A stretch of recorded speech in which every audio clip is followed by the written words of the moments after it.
Be sure to go to flipsidegaming.com and use promo code 6 for 10% off on orders over $10. Do the same with the Grizzly Gentleman, 10% off at checkout on your fantastic beard products. Or you could shop via the TCG Player affiliate link in the description down below to help support the show. And last but of course not least, you can go to Grey Viking Games with the affiliate link below to pillage some sweet arena codes.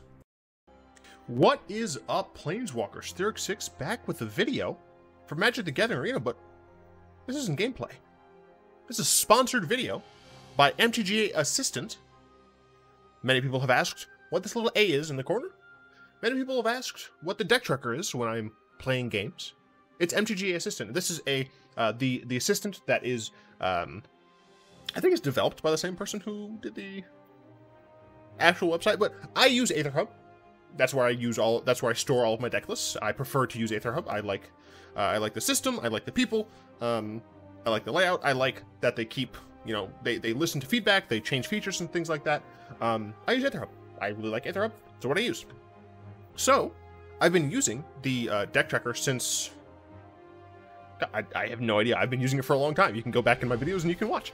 But today, I'm going to talk a little bit about some of the functions that I use the deck tracker for, or I should say just the assistant, that aren't the deck tracker. In another video, I'll talk about how I use the deck tracker and how I use this to make... decks. So first thing I do want to mention very briefly, I use the metagame a little bit to make my decks. So, you know, we have this metagame function here. I'll go to Historic Best of 3, which gives me some metagame information, or go to Historic Tournaments, which will also give me some metagame information that's typically more up to date. And I'll use this, I'll click on these, but I'll show that in my other video. But what is nice, so we have the main here. This is just showing a little bit of the metagame share, how this changes, showing some call time spoilers just off the bat, and then it gives you some update information, version information, and some links to, oh, it's Yo Man, hey, and some links to some articles. Cool stuff, right?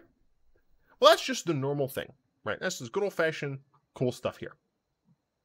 I already looked at metagame. I don't use the standard stuff, but we have standard, best of 1, best of 3, tournaments, best of 1, best of 3 for Historic, and then we have Brawl. I believe this is standard Brawl, but I wouldn't be surprised if we have Historic Brawl here at some point soon. So, this stuff is awesome, as I said, because I get to literally click on these to inform me about my deck building decisions.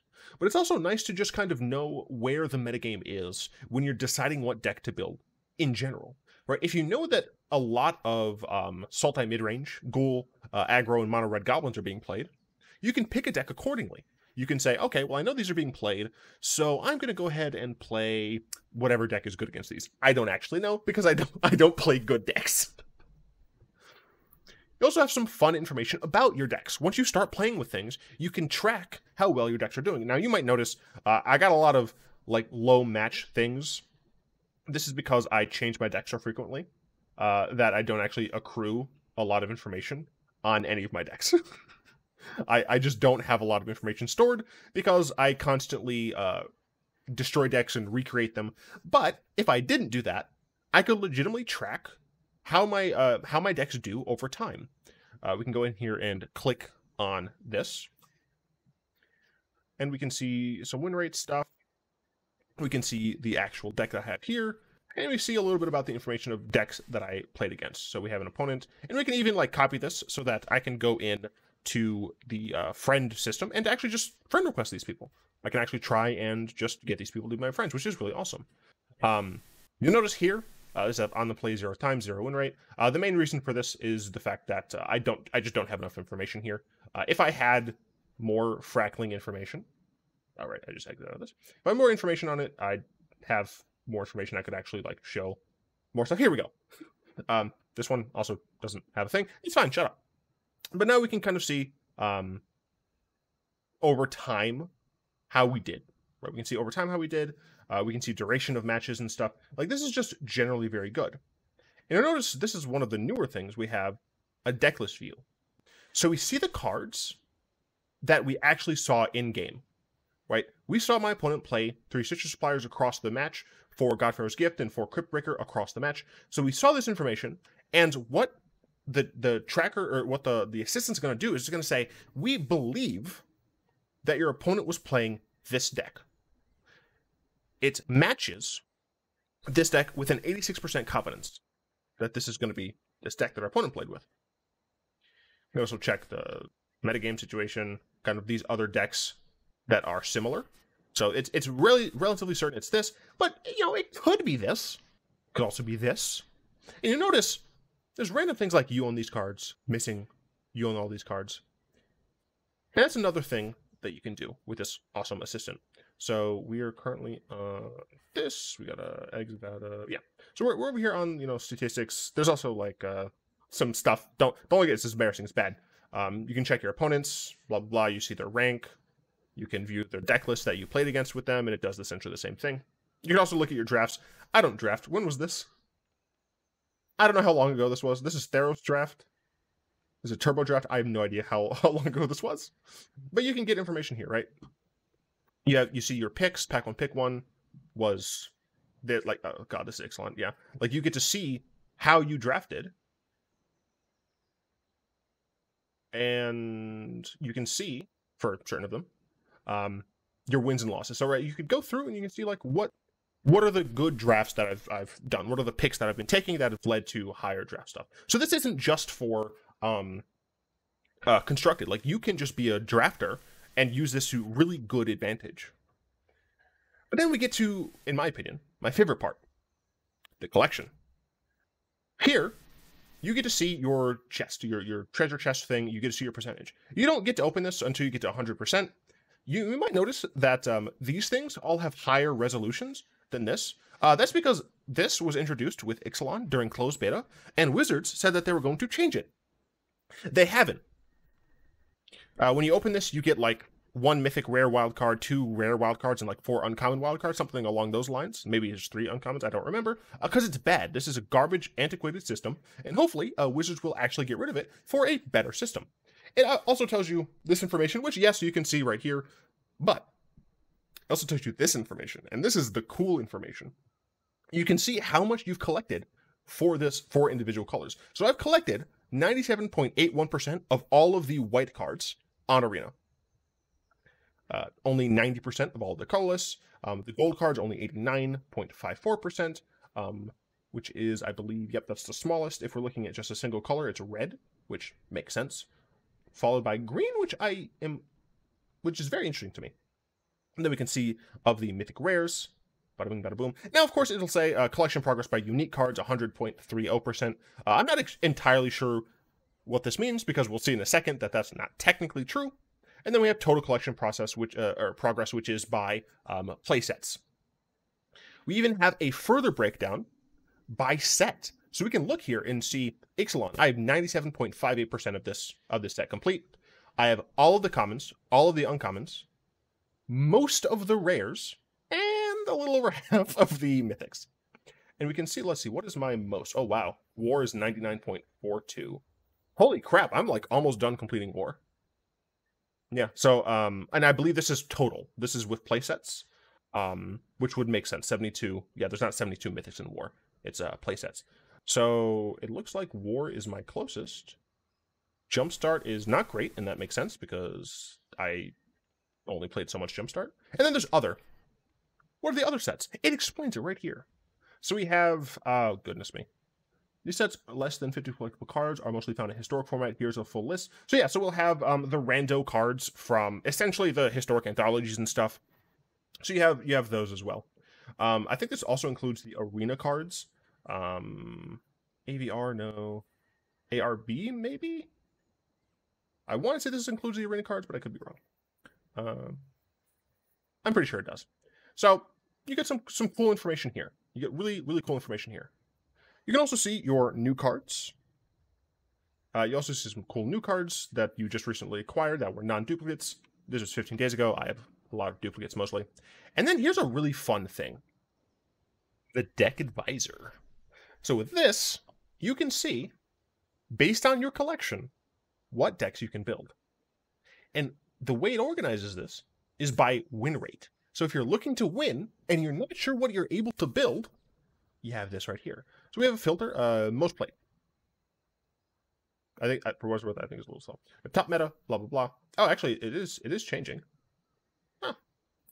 No filter. Oh, interesting. Format. Let's do historic best of 3. So I'm looking at historic best of 3. These are the cards. These are the decks that I can play. Oh, maybe it doesn't actually do that. Whatever, it's fine. Ooh, here's okay. So we own all of the cards to make all of these decks, right? Cool. What if I want to make a different deck? So we have this colorless artifact deck. I'm only missing 2 uncommon wild cards. It also tells you right here how many wild cards you have to work with.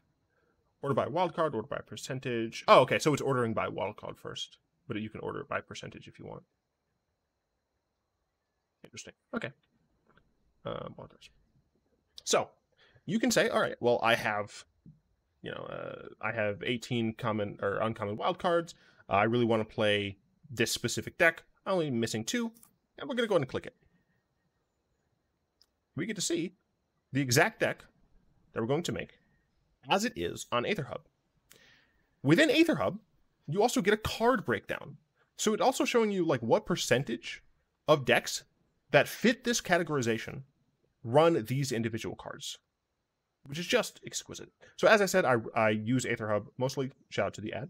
I use Aether Hub mostly. It gives you a lot of information, and of course I'm going to give you more information on the other video where I'm actually talking about how I use it to build decks and when I play. You also have a good old-fashioned deck compare. You can paste one of your decks and compare it to meta decks. And then there's wildcard crafting. This is essentially like use craft tool and select a set and rarity to generate a deck list with all the cards you are missing. We only output the first 250 missing cards, as this is the max amount in a deck list. So on Arena right now, you can only have 250 cards in a deck. That's just how it is. But what you could do is you can go ahead and copy this to your deck list. Let's go ahead and do it, shall we? Go over to decks, import, and now we scroll down, import a deck. These are all of the mythics from M20 that I'm missing. And the reason it's nice to do this is because now I can press craft all, and I can in one button, well, a couple buttons, but I can just make all of those cards if I have the wild cards necessary. Right? So it's a very helpful tool if you want to mass create cards. So it's good stuff. It's cool stuff, good stuff. You can also delete things from it. So that's also nice, which I didn't even realize. There's ladder information. There's ladder information. Looking at the top 200 from Constructed and Limited. So let's just scroll down to, I don't know, let's say 20. Oh my gosh, it's CGB. If you click on CGB, oh my gosh, he uses Aether Hub 2. Well, from the client thing, you can go look at CGB's decks. You can see what he's recently uploaded, and you can follow him on Twitch, Twitter, Discord, YouTube. You could totally do that for CGB. Make sure you let him know I sent you. Anyway, like you can do all of this stuff from one thing. This is not just a deck tracker. It's integrated with the Aether Hub system, which is what I use, and it's fantastic. I absolutely love it. And then there's a little more. Obviously, I could go through these ladders, but there's one more thing I want to talk about: the media. You can also go to this button, and if you're playing Arena right now, and you're just like, I wanna watch someone play Arena while I'm playing Arena. I just want to engage with the community a bit more. Different people who use Aether Hub and they upload their videos to it. Power Dragon, LBD, original deck lists, Dr. Spillikin, Vadislaw, like all of these people. That's a funny thumbnail. Hey, look, it's even me, Super Mad Lad, Absurd Heroine. Like these are a bunch of people, and you can find people who like you don't know, right? Grizzly Mantis. I don't know if I've seen this person on YouTube. So I can go ahead, click this, and check out a new person's channel, which I frankly probably will. You can do all that, and that's just for uploaded YouTube videos. They also have articles. Yeah, Aether Hub TCG Player articles, right? TCG Player works with Aether Hub, so that's a nice symbiotic relationship. And you can be like, oh, cool. I legit didn't know this was here. Shut up, it's fine. You can look at decks, and then you can see who's live on Twitch. Talia Vess. I do not know these people. For what it's worth, I don't watch a lot of Twitch just because of the fact that I gotta watch things at 2 times speed. But yes, I'm hoping that this 15-minute video has shown you just a portion of the reasons why you should totally get MTG Arena Assistant. My brain is, because I always call it MTG Assistant. Sometimes I don't even call it MTGA Assistant because I'm stupid. I just call it MTG Assistant. But it is MTGA Assistant. And what would be great is the more people who use this, the better our data will be. We already have a ton of games for these, right? We have a ton of this information. We have a ton of this game of these games. The more people who use it, the better our data will be. And the better our data is, the better players we can be. So I hope you have enjoyed this look at a fantastic, frankly, service that I've been using. Once again, I do need to mention that this was sponsored directly by the Aether team and MTGA Assistant. I technically don't know if those are separate entities, but that's why I'm saying both. And there's going to be another video where I go through building a deck, creating a sideboard based on the metagame, and then showing you how I use it in a video. Obviously, you can kind of just watch my other videos, but I'll go a little bit more in depth on my thought processes, how they change, how they're different, because of the fact that I have a deck tracker and an assistant to help me build these decks. So yeah, I hope this video has been cool to you. I will have a link in the description to for you to download MTG Assistant. It's awesome stuff, and once again, I want to thank the actual assistant. It's cool stuff. It's absolutely cool stuff. Anyway, hope you enjoyed. Until next time, all be one.